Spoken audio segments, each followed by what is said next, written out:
ఈ వీడియోలో బాల్నెస్ రావడానికి ముఖ్యమైన 5 సైన్స్ గురించి మాట్లాడదాం.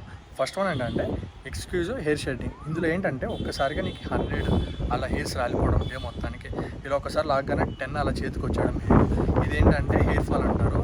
ఇది ఫస్ట్ సైన్ అనమాట. సెకండ్ వన్ ఏంటంటే స్లో హెయిర్ గ్రోత్. మనం కటింగ్కి వెళ్ళాక ఒక 30 డేస్కి అలా పెరిగిపోద్ది, వాళ్ళకి 40 to 50 డేస్ పడుతుంది, చాలా స్లోగా ఉంటుంది హెయిర్ గ్రోత్ అనమాట. అది ఇంకో సైన్. థర్డ్ వన్ అంటే thinning of hair in centre. అర్థమైందా? ఇక్కడ హెయిర్ పలసబడిపోద్ది, డెన్సిటీ అనేది తగ్గిపోద్ది హెయిర్ది, అండ్ ఏంటంటే వైడ్కి అయిపోద్ది, మొత్తం రాలిపోద్ది, ఇది ఇంకో సైన్. అండ్ ఫోర్త్ వన్ ఏంటంటే రిసీడింగ్ హెయిర్ లైన్. అంటే మన ముందు భాగంలో షేప్ అయిపోద్ది, అంటే ఇక్కడ ముందు ఇవన్నీ ఎగిరిపోతాయి. అర్థమైందా? అండ్ లాస్ట్ వన్ చెప్పే ముందు నువ్వు ఇంకా మన పేజీ ఫాలో కొట్టకపోతే వెంటనే ఫాలో కొట్టు. నువ్వు వెయిట్ లాస్ అవ్వాలనుకున్నా, వెయిట్ గెయిన్ అవ్వాలనుకున్నా నేను హెల్ప్ చేస్తాను. అండ్ నెక్స్ట్ వీడియోలో ఏంటంటే ఇవన్నిటికి ఎలా జాగ్రత్త పడాలనేది కూడా చెప్తాను, అందువల్ల ఫాలో కొట్టు. అండ్ లాస్ట్ వన్ ఏంటంటే ఫ్యామిలీ హిస్టరీ.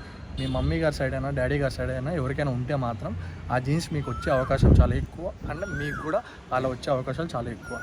అండ్ ఇంకోటి ఏంటంటే ఎవరికైనా పర్సనల్ ట్రైనింగ్ కావాలంటే, వెయిట్ గెయిన్ అవ్వాలనుకున్నా, ఫ్యాట్ లాస్ అవ్వాలనుకున్నా DM చేయండి. అండ్ ఈ రీల్ ఎవరికి షేర్ చేయాలో తెలుసు కదా, వాళ్ళకి చేసేయండి.